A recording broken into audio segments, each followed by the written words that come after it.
I'm recording, and I will start to share. Oh, Amanda.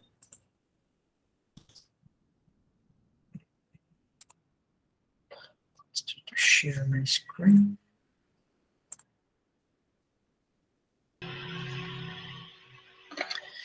Hi, Amanda. Good morning. Hi, teacher. Good morning.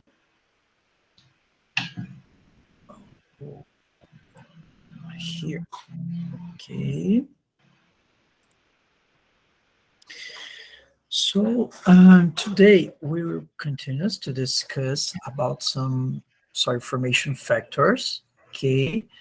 And in the last class, we discussed about the influence of parent material in some properties and how can we understand that parent material properties can change through time uh, during the formation from a modern soil to a paleosoil. Okay, and now we need to discuss about about the influence of organisms in the soil formation and how can we understand the formation of a paleosoil according to organisms view perspective. Okay, well, the organisms, they incorporate organic carbon in soil, and maybe it is the most important thing that they could do when we measure the soil formation, because carbon, it's quite important to several physical and chemical processes in soil and marks acting of life and act as a support for several organisms, other organisms in Earth. We can understand that the organic carbon content in general, they varies between 1 and 5% in soils, in tropical and temperate soils, but it's virtually absent in desert soils. So in some soils, we can find organic carbon, but the majority, we can find low contents between 1 and 5%.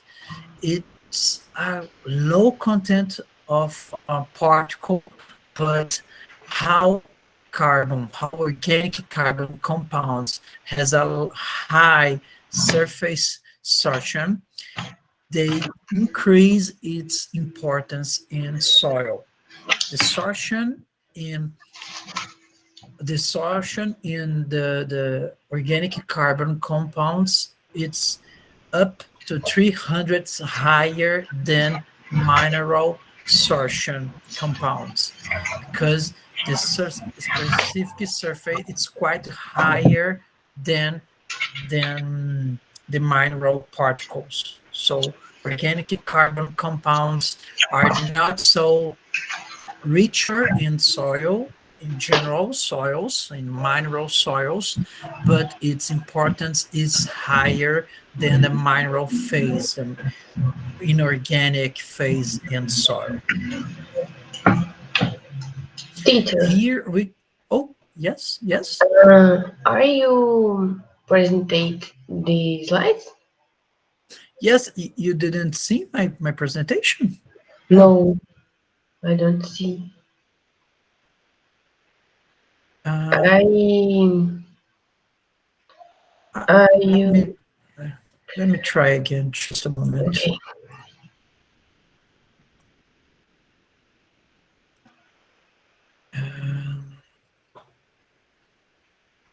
Just a moment. Okay.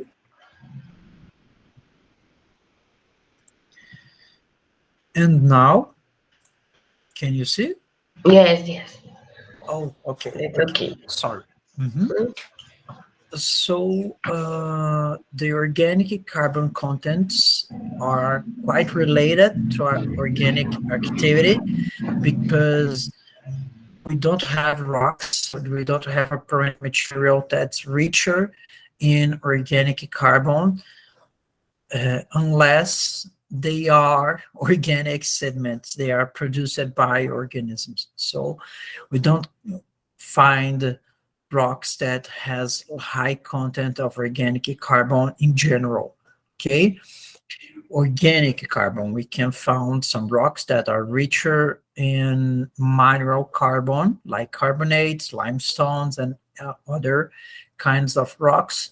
But organic carbon, it's quite usually to find in areas that organic activity is high today or in the past. Okay. Here you can see some horizons and layers that it's quite related to organic activity. The O horizon, the H horizon, depending on the soil classification system that you use, and even the I horizon is quite similar to organic activity in soils. So we can find these dark materials, these dark horizons related to organic activity, and they show us that we have vegetables and animals producing organic carbon compounds, and these organic carbon compounds are integrated to the mineral phase and compounds the surface minerals or surface horizons and layers. Okay, these organic carbon compounds are very important to some physical and chemical process, as I said, and they are quite related to flocculation and cementation of particles, because in general we have soils, especially in wet and tropical environments, that the mineral phase produce positive charge. And oh, just a moment, someone is asking Dima. Okay. Okay. So, especially in tropical and wet soils, we found the mineral phase producing positive charges, and these positive charges, they don't sort a lot of nutrients like calcium carbonate, and it's not good to biological activity, to human activity, to land use. But mineral can be a positive to organic compounds. The organic compounds produce negative charges, and the negative and positive charges can flocculate, can be flocculated, and form start the formation of pads and aggregates. They start the formation of horizons, layers, and even soil, because they get the particles together. And this proximity, this flocculation process, it's followed by cementation, because some organic materials can evolve this mineral and organic particles and can produce a stable pad, a stable aggregate. This could be formed only by hyphas or diatomates, or even roots can produce this kind of cementation. Okay.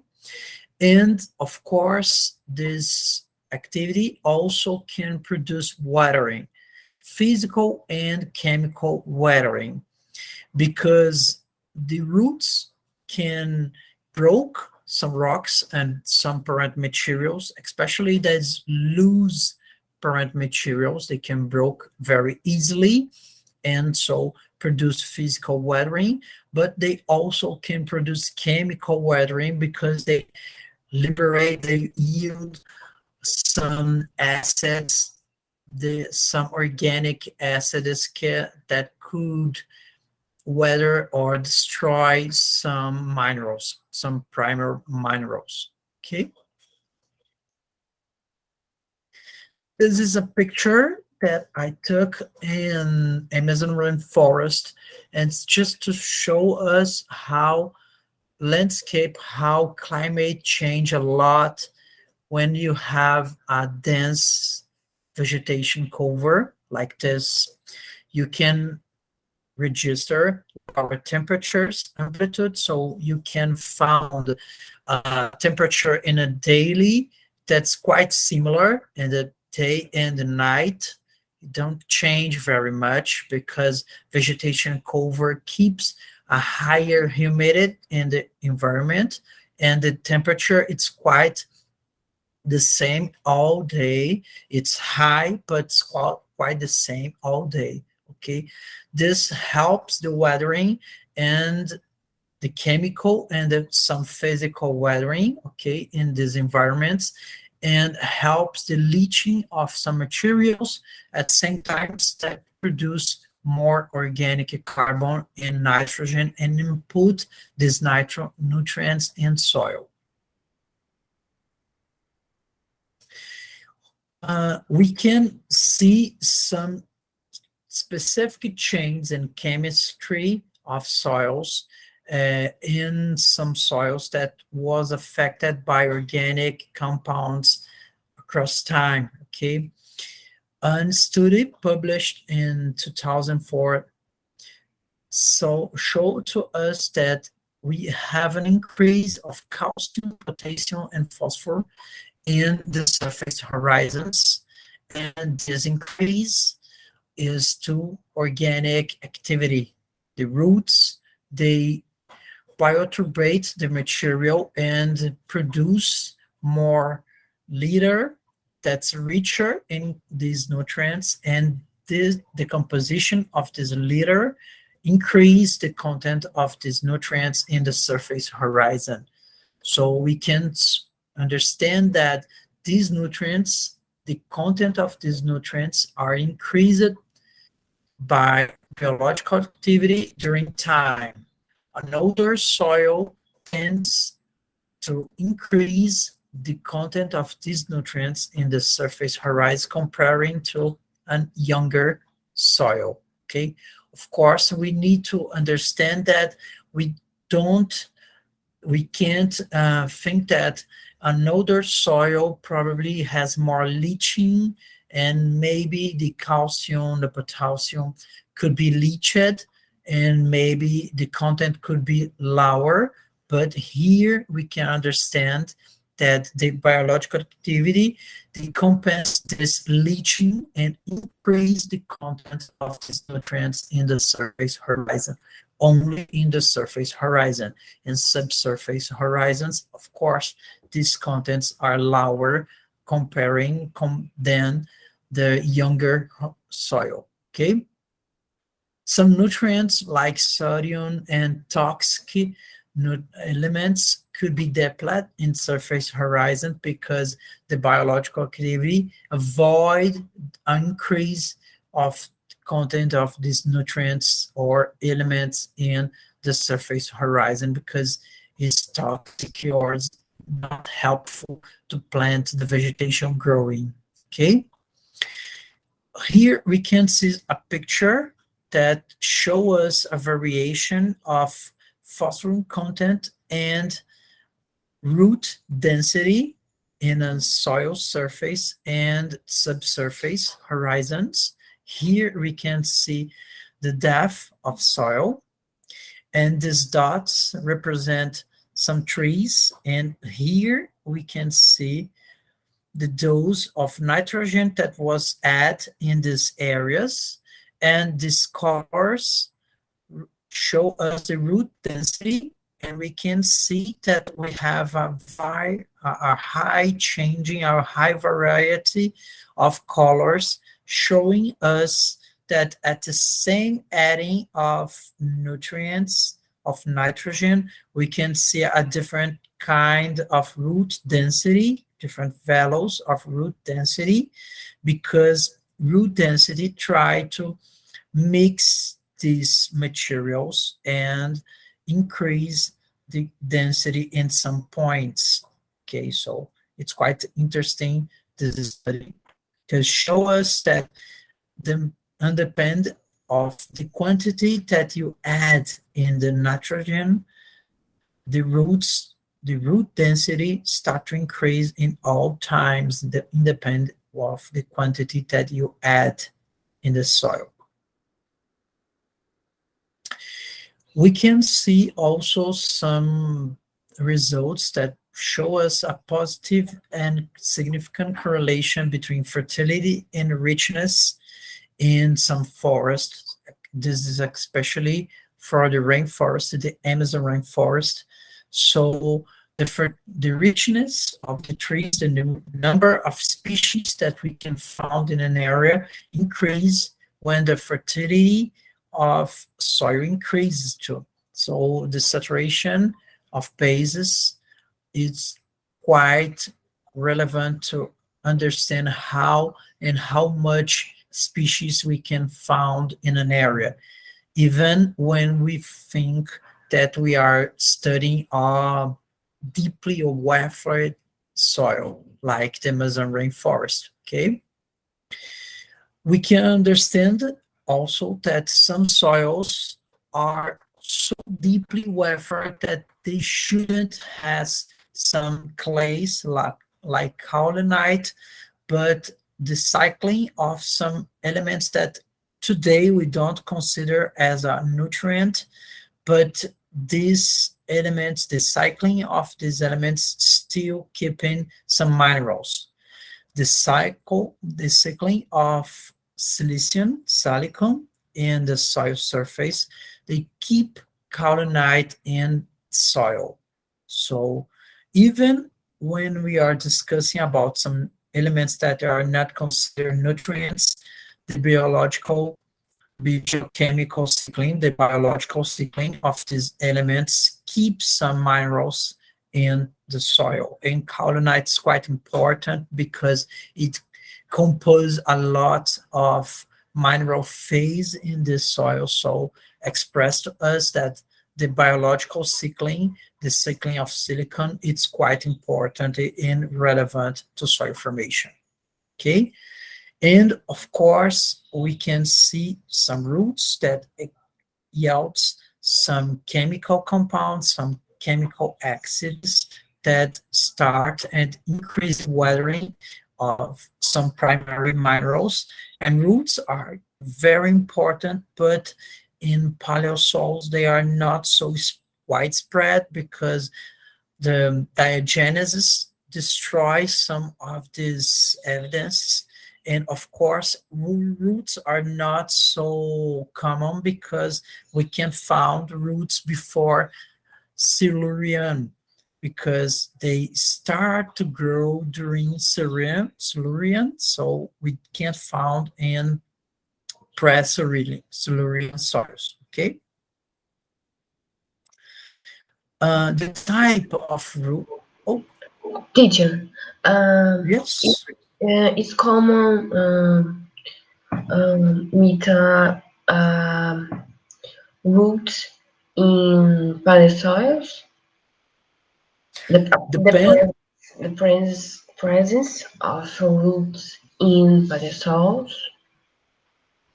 Depends on the type of paleosol, and depends on the age of this paleosol, depends of the kind of process that acted after a burial, something like that. Because if it was buried in a very thick soil, overlying material, this soil probably doesn't has any more roots evidence because this material could be destroyed. Okay. Mhm. But some soils, some young paleosols, they are quite common to find some roots. If they are Cenozoic paleosols, it's quite common to identify these materials. And some paleosols that just suffer a change of climate conditions, we can find. But the presence of roots, they are quite common in the surface horizons of paleosols, and generally we can find easily then in the subsurface horizons. Okay, Maybe we can find some ichnofossils. We can find some evidence that in a place, in a specific part of soil, we should see a root, but the root was destroyed, was decomposed, so we Mhm. can find a void formed by a root. So helps us to understand that we can find a specific kind of vegetation there, but the root is not present anymore. Mhm, okay. Okay? Okay.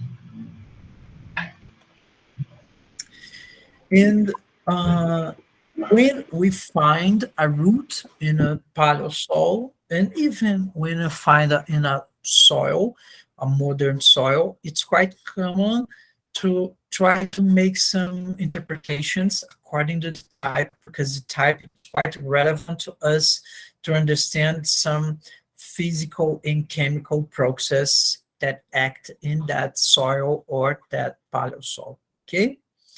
For example, we can find some tap roots that has this vertical distribution, and we can understand that this kind of tap roots are quite common in well-drained soils.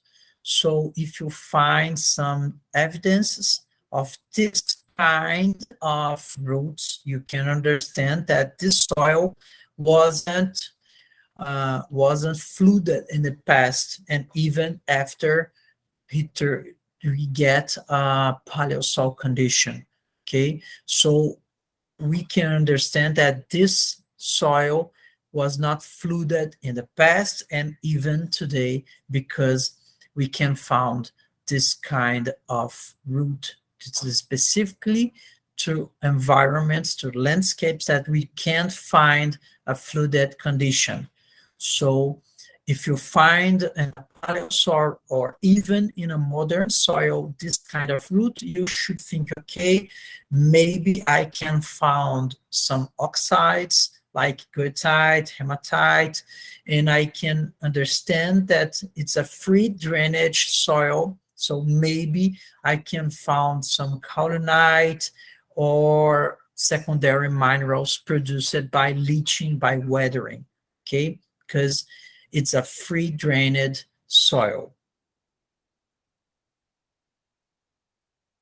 You can find some fibrous roots like these ones. Okay, these fibrous roots are common in C4 vegetation, C4 plants. So this show us that this environment, this landscape has a dry climate, or the precipitation is not so high.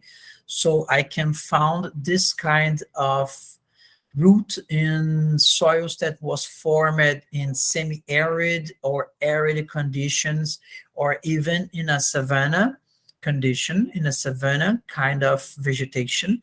Okay, but I can found this kind of root in a forest, in a dense forest, in a rainforest. Okay, if I found this kind of root, okay, I should understand that precipitation and evapotranspiration are quite close, or even the evapotranspiration is higher than the precipitation. And this is not it's not common in rainforests. And oh, I'm sorry, this shouldn't be here. Okay, I can find some peg roots, and this kind of roots show us that this environment was flooded. Probably the tidal water is here, or water table, it's quite close to the surface, and I can have a soil that was suffer glaciation or stagnation of water. Okay, so this environment that's quite the opposite of this soil from tap roots. These are formed in well-drained soils, and the peg roots are formed in poorly drained soils. And now I have a question to you That's how can we measure change of vegetation cover in soils? How can we measure vegetation cover when we think that a modern soil, they convert to a paleosoil? How can we measure these changes? Um, how can we enter this change? Um, you talk about the the different climate conditions. Mm, mm, changes. Different conditions representation orientate different organisms. Um, Yes, yes. mm, But how can we measure these different climate conditions? according with the different vegetations. Um, how can I think You? Someone? I think that someone raised her. Please, Millie, please. Yes, JJ, I think we can measure this change in vegetation cover using the traces of the footprints. Mm-hmm. Mm-hmm. Can you explain better to us how can we find and which kind of prints, these fingerprints, we can think? Uh, I think such the microorganism. Let us say things like the Mm-hmm. fungi, the lichens. Mm-hmm. That's I don't. That's where my Mm-hmm. thinking limits myself. Okay, okay. Miri, this could be very helpful, but ancient soils, they generally, they don't, we can found this very easily, okay? Especially if the soil, the paleo soil was buried in the past, okay? But it's a good point. I think that's a good way that we can think, oh, how can we see these changes, okay? Okay. the teacher? Okay, can be Millie. I remember about this change when I study about the stable isotopes. I think important for study about the change, climate change, because with the isotopes, uh, we can study about the different conditions exist in on the different ambient. I think discovery. Okay. Okay. Yes, yes, Amanda. Um, well, let me just here.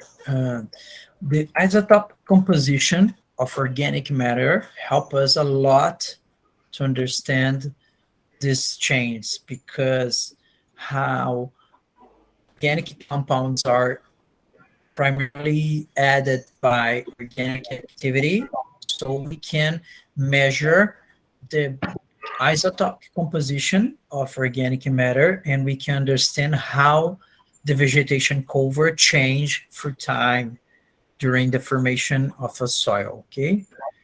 So we can use the isotopic radio of organic matter, and usually study the isotopic composition of carbon, but we also can use the isotopic composition of nitrogen. So we will discuss about this in the next classes, but this is quite important to us to understand that the organic compounds are produced by the vegetation cover, and so we can use the isotopic composition of the organic matter to understand which kind of vegetation was there in the past. Okay, generally the organic matter, it keeps still the same isotopic composition of the produced by that vegetation cover. So we can see, okay, I change for open kind of vegetation to a closer, to a denser vegetation cover. So maybe the climate change, but of course the vegetation change and this formation. And also I can compare this kind of soil was formed in below a rainforest, and this another one was formed in semi-arid conditions below a dry forest. So I can compare these changes through time and between soils using the composition of organic matter, especially carbon and nitrogen. But we also can use the carbon nitrogen ratio, because this show us the kind of mineralization, the kind of decomposition of the organic matter, and this also show us the kind of vegetation cover that we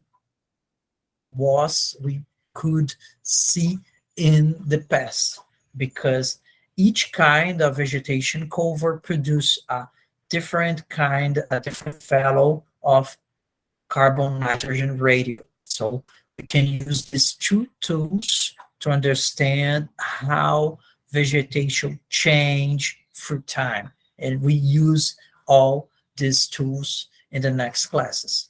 Okay?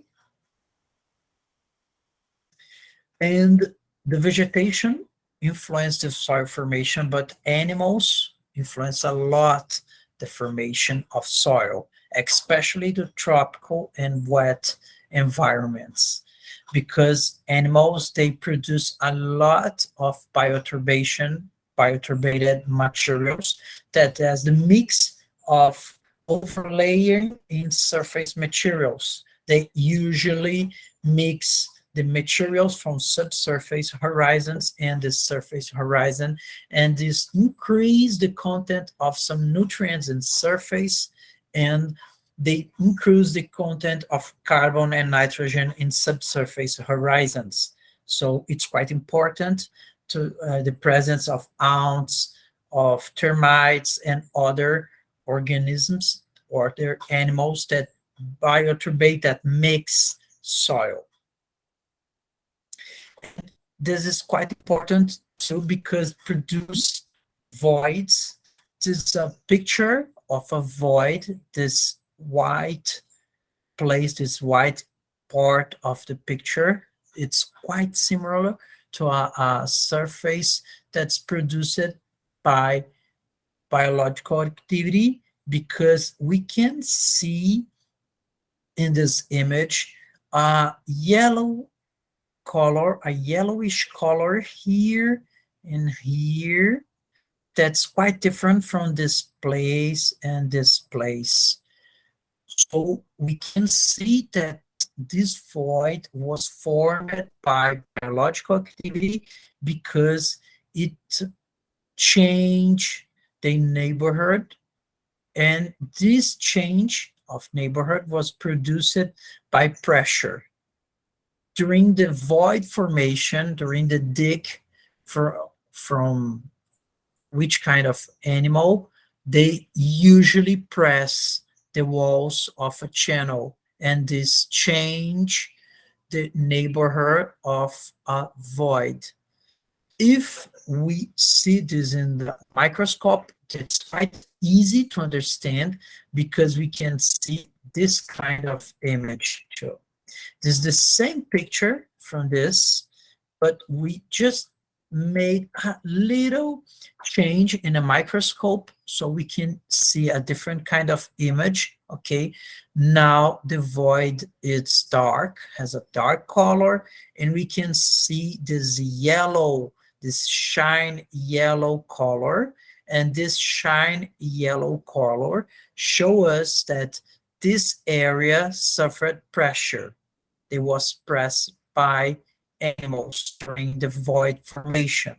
And this help us to understand that this void was formed by animals. And we can now understand, if I found a subsurface horizon that has 2 meters depth or 10 meters depth, okay, in the past I have some animals that formed voids here, because I can see these voids and I can see that this void was formed by pressure. This is quite different from only crack or only the destruction of a mineral. This was formed by pressure.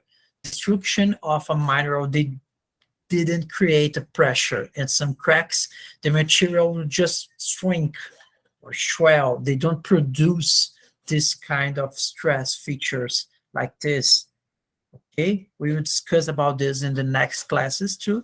I'm just showing you that we can find some specific evidence of animal activity in soil.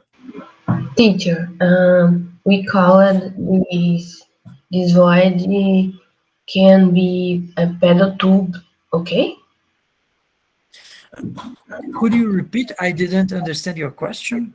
This void in we can see in micromorphology can be called pedal tube, okay? Pedal tube. No, pedal tubes are different from this. I will discuss this in the next class. They are evidences of digging of voids, but they are fulfilled by material, organic material. Okay, Okay. they are quite the same, but there are some differences. Okay.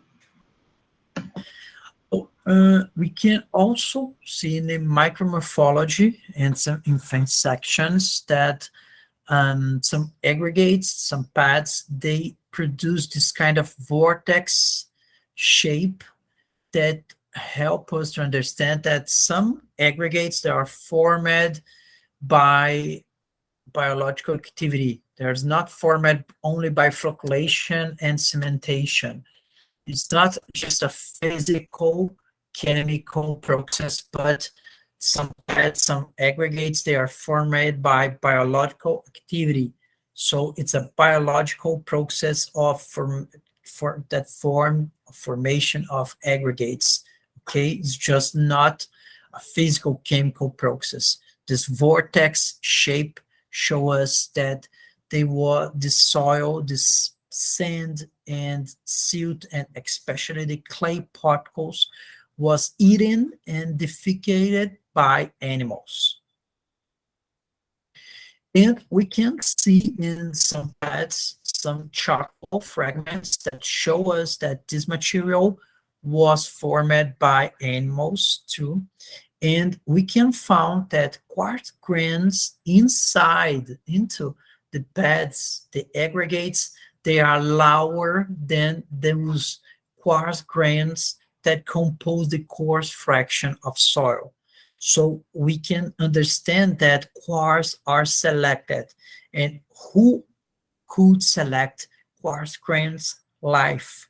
So organisms, they select the lower quartz grains to be inside the beds, the aggregates, because these lower sizes could be eaten by a termite or an ant. Okay, and we can also see chains of chemical composition and mineralogical differences between a B and a C horizon. we can understand that kaolinite formed in a B, in a C horizons, they have chemical differences and mineralogical differences too. So they are not the same. They are the same mineral, but they formed by different processes. In the B horizon, they was formed by biological and chemical weathering, and in a C horizon, the kaolinite just was formed by chemical weathering. Okay, and we can find several studies that show us how carbon, nitrogen, and phosphorus was added in the soil by termite activity. Okay. Oh, I forgot to raise the Portuguese word here. I'm sorry. And the action of animals and vegetation cover is quite close to climate conditions. The climate is another soil formation factor that acts a lot in the formation of soil because it conduces, it drives how much the soil will be watered. Okay. Climate has several properties, several measures that we can do, but we can point some that are most important. Okay, so we can understand that average annual temperature and precipitation, it's quite important. When we are talking about temperature, we should understand that air and soil temperature are important. So they are not the same, they are very different, but they both are very important because the air temperature is related to animal activity, the vegetation activity, but the soil temperature influences the weathering of some minerals, the formation of some other minerals, precipitation of some compounds, and dissolution of some compounds. So temperature, it's quite important. Okay, and the average annual temperature also can be seen that drive some process like cryoturbation, bioturbation, and migration of water from the surface horizon to the subsurface horizon. The precipitation is quite important because water is the mean acting to weathering of some minerals. So the mean reagent, the mean acid that destroy minerals is water because it releases hydrogen, and water it's quite related to precipitation. Of course, soils can keep water below or above the rainfall in some areas, the rainfall season, but the quantity of water that's added in the area by precipitation, it's quite important to understand, and we easily can understand that wetter areas has weathered soils, most weathered soils than dry areas, because water and the precipitation, it's quite related to weathering and leaching of some elements. Okay. Beyond the annual quantity of precipitation or the average annual temperature, we should understand that variations, daily variations or annual variations are really important. So if you be in a soil, if you have a soil that has a high daily variation of temperature, probably we can measure some physical process. So if you be in a highland, in a dry and high land, in a high area, you can see some high variation of daily temperature. So in the morning, you have high temperatures like 50 Celsius degree or even higher. And if you find in the night, maybe you can reduces some negative temperatures. So the high variation start to break these rocks and these materials and produce physical weathering, okay? And the precipitation, the variation of precipitation, it's also very important because depending on the concentration of water, the vegetation could suffer some dryness, some drought. If you have the rainfall concentrated in only 1 or 2 months, maybe vegetation could suffer drought depending on the evapotranspiration rate. If evapotranspiration is high or higher than rainfall, so we will have a lot of problems with drought. So maybe even with a high precipitation, you can't identify C tree vegetations or C tree plants, a kind of rainforest. We should see a dry forest. We can measure this in modern soils, that some soils formed in wet conditions didn't didn't host dense rainforest because the evapotranspiration is quite high and is higher than precipitation.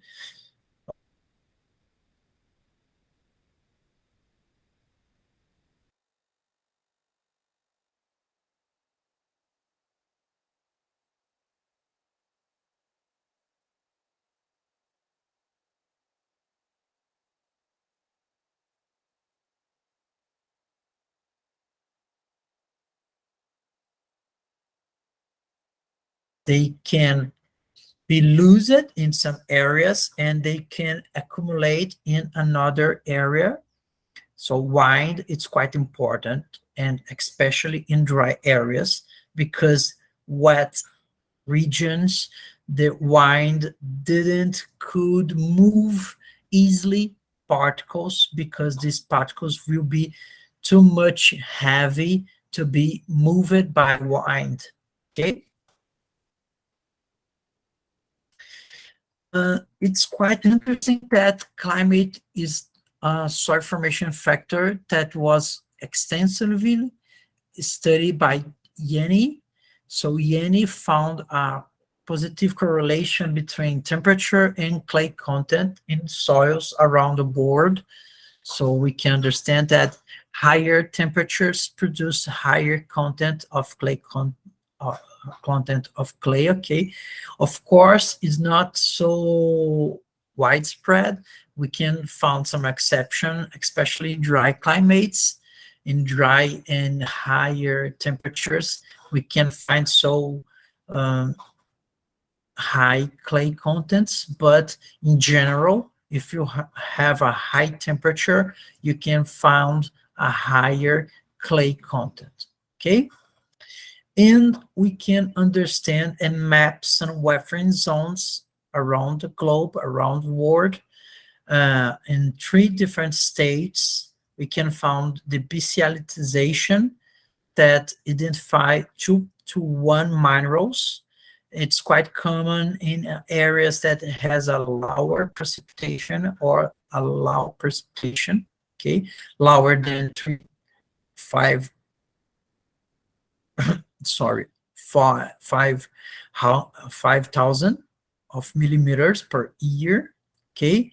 We can find the monocellitization stage that's typical to 1 to 1 minerals, and we have a median precipitation, and we can map the alitization stage in 0 to 1 or oxides dominance in higher precipitation. Of course, we can find here some smectite, illite minerals. Here we can find some kaulinite minerals. In here we found oxides. So we can understand that depending on the precipitation, we can understand, we can predict the kind of minerals that we can find in an area, okay?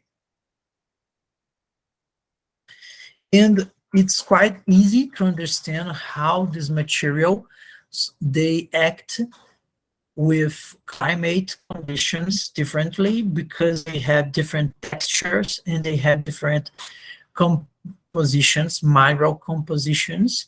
This is a basalt fragment and it's a piece of granite.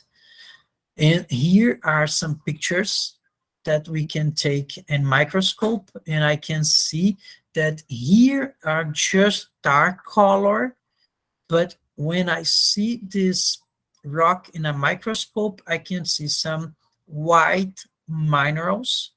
They are not white, but we see a white color, okay? And this orange and purple and blue colors, okay? They all are minerals that has a white color, and all of them has a different kind of sorption of temperature, sorption of energy, so they can swing and shell very different from these dark minerals. So I can see here some dominance of dark materials, but I also can see minerals that has different colors and different kind of energy they can, how can I say this in English? They can keep, they can hold, okay?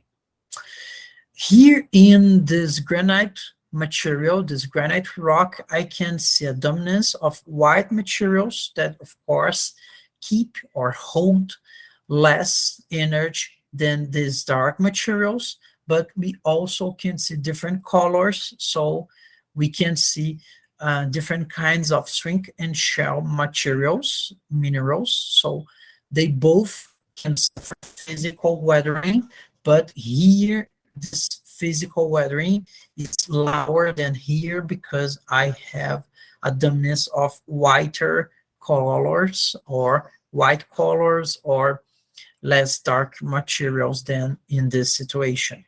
But the basalt, they suffer more chemical weathering because these materials has a lot of iron. In here I found a less or lower content of iron, so the weathering, the oxidation of the minerals here is higher and here is lower, because we can find deeply buffered soils and thick soils formed from basalt, and generally they are thicker than soils formed from granite.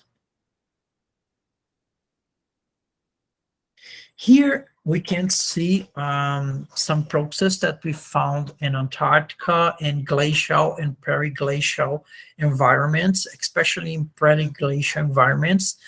That's the crack, the broken rock by ice formation, because water, snow melt, they produce water in the summer, and this water migrates from some diaklases and some cracks of the rock, but during the winter and fall, they be frozen again, and this frozen water, the ice, expand and create these cracks in the rocks and start the formation of thinner particles as silt and even sand.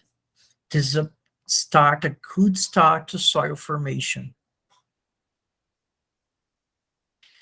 Of course, some materials produce soils and water easier than some materials that rich in silicon, like basalt and granite. The limestones, they produce they are wafered very easily because they are just salts or carbonates, and they are formed by minerals that are not so stable in atmospheric conditions. So if you have a little content of acid, you can dissolve, you can destroy this kind of rocks and produce soil.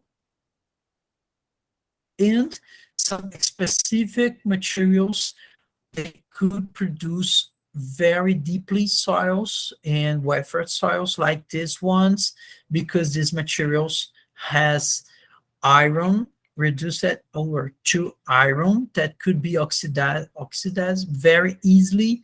So if you have oxygen, and earth has a lot of oxygen, you can weathering or destroy these materials and produce thinner materials that could be formed soil very easily. And we can find these materials very easily in earth, especially in wet and tropical environments. Here it's a global map that we can see some colors that represent some classes. So different colors represent different soil groups or different soil orders. And it's quite easy to see that some colors, they are specifically in some regions of the map, like this red color, they represent the oxysols or ferrosols, and they are concentrated in the tropics. So I can find this kind of deeply and wet soil and thick soil only in tropics. And I can find some soils like Chile soils, soils below 0 °C, only in high latitudes or in Antarctica, okay? And I can find some alpha soils here in median latitudes, so I can find some kind of general organization, general distribution of soils according to temperature, according to energy, the quantity of energy, and the water or ice presence. Here, it's just easy to understand how these soils can be very different. Some oxysoils formed in wet and tropical conditions, and some gilly soils formed in periglacial environments. This is an old picture that's quite useful to understand how climate change some chemical and mineral phases in soils.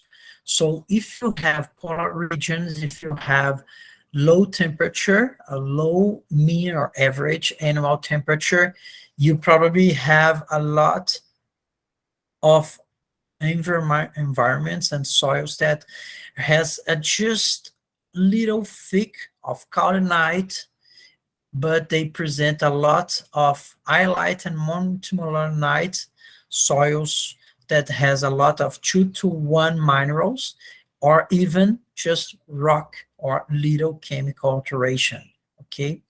If you travel to temperate regions, we can find thicker soils that has a higher content of kaolinite, and rocks are deeper, and we can find also the formation of 2-to-1 minerals, but we can see these two, and they are thicker than polar regions.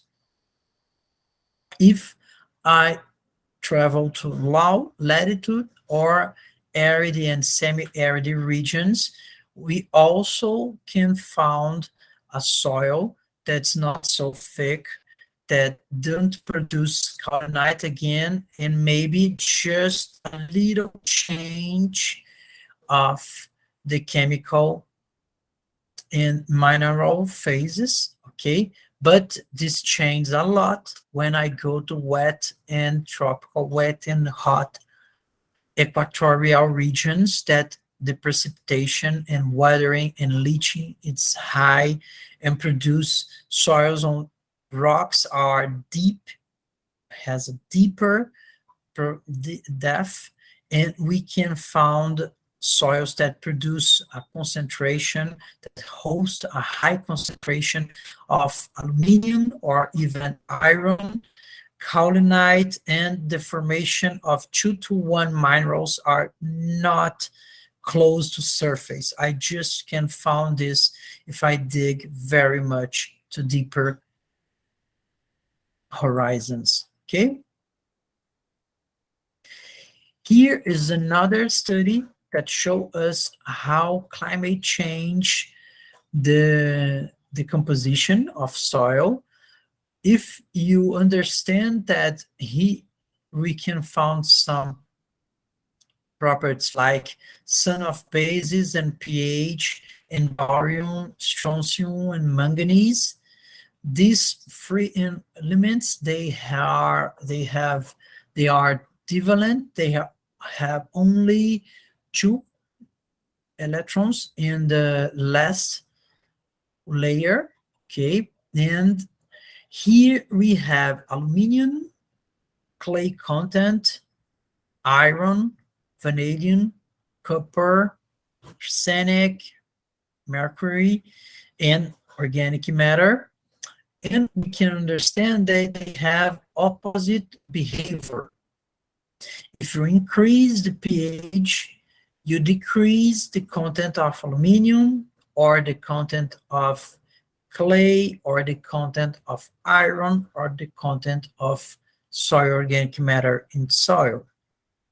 If you increase the content of iron, you decrease the content of some of bases or the content of barium or strontium or even manganese. So in well-drained areas, in free-drained sites, in free-drained soils, the increase of pH is generally followed by decrease of the content of organic matter, iron, clay, aluminum, and the increase of these elements and clay and organic matter generally is followed by a decrease of some of bases and pH. So acidic soils that has a low content of bases and a low content of elements that it's easily leached, generally it's rich in organic matter, clay or clay soils, and rich in oxides of iron and aluminum. So it's very easy to understand how chemical and physical properties of soils could be understandable by only a climate condition of soil formation. If your soil formation is formed in wet and hot climate conditions, wet and tropical climate conditions, and soil, it's a free drained soil, we can see this kind of distribution of properties very easily in the soil. Also, climate accelerate the decomposition of parent material by congruent and incongruent solution. The congruent solution is just the destruction of a mineral and formation of a void.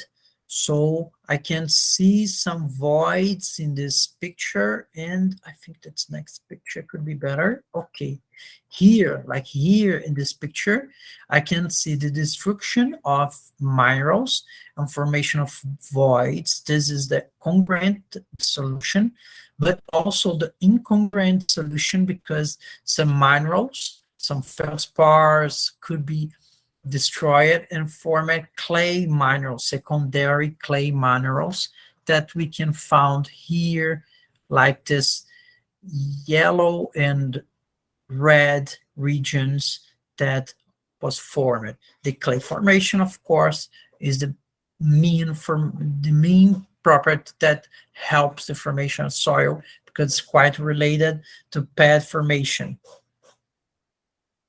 Here we can also see the congruent, the solution destruction of some minerals and formation of voids in the rock. And now I ask you all, how can we measure differences of climate conditions? If I think that some paleosols, they could suffer climate change through time, how can we measure these differences?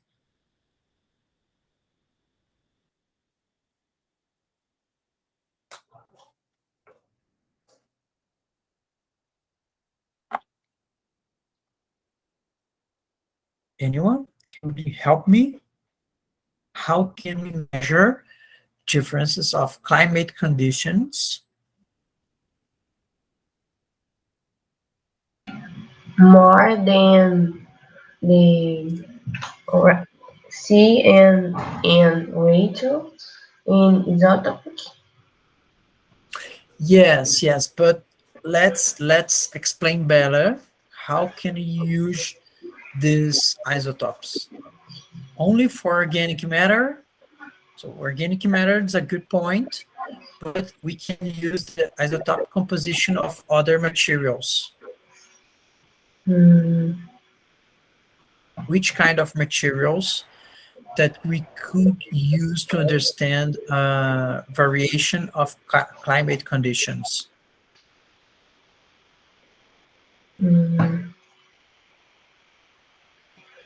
More.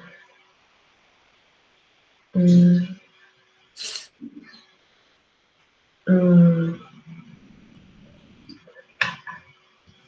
some some um some elements. Um, I don't know. Which one?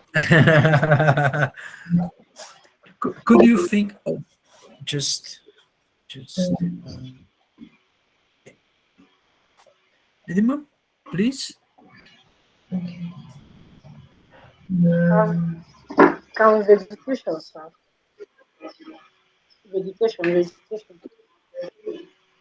Vegetative Oh, cover. Vegetation. could you repeat? I couldn't understand you.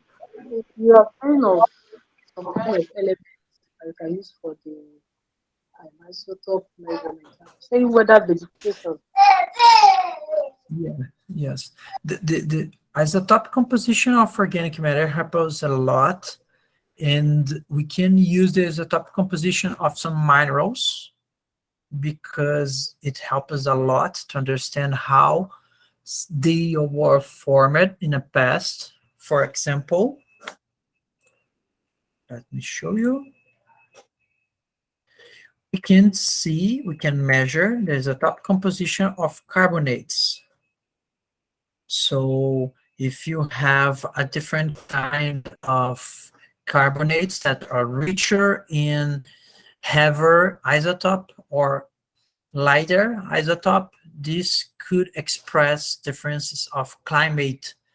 If you have different pressure of CO2, of dioxide carbon in the atmosphere, or if you have some change in the atmosphere composition, we can measure this change in the carbonate composition, in the isotope composition of carbonates.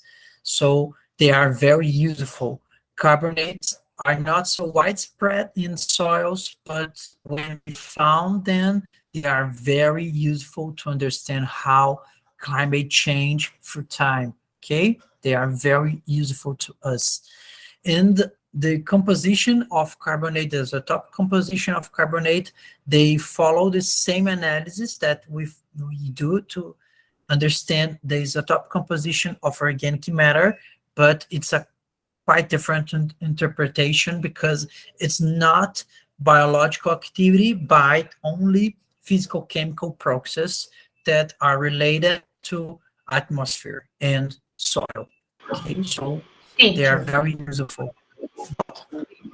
teacher, the isotope composition of carbonates and the isotope composition of organic matter and composition of salt uh, are a group of isotopic composition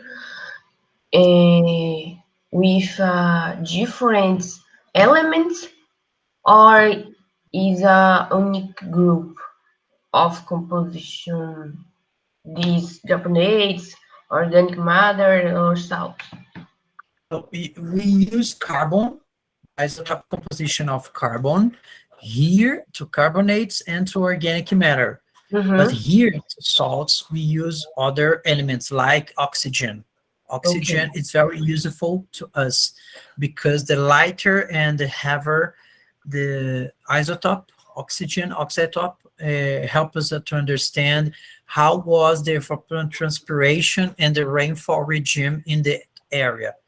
So we could use only carbon, or we could use carbon and other elements, for example, oxygen, to understand how climate conditions change for time.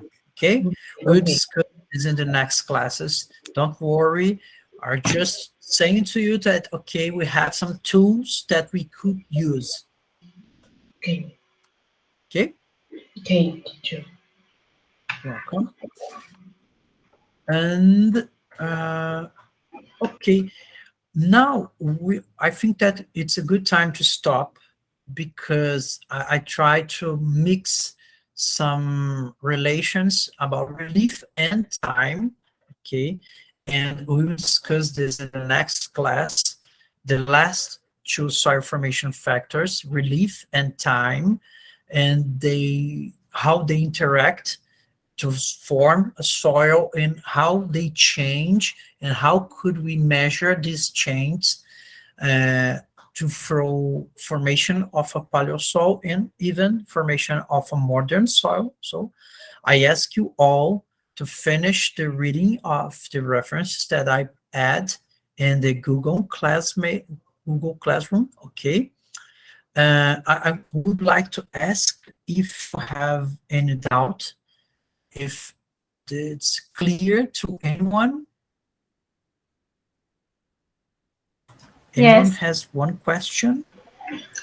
For me, that's okay, teacher. It's okay? Okay. Okay. So, I ask, Miri, please. No question. It's okay. Oh, okay. Good to know. Okay. So I will finish our class now, okay? But again, please read the material, the reference that I add in a Google Classroom, and the next class we'll discuss about these two last soil formation factors. Okay? Okay. Okay, teacher. Okay, people.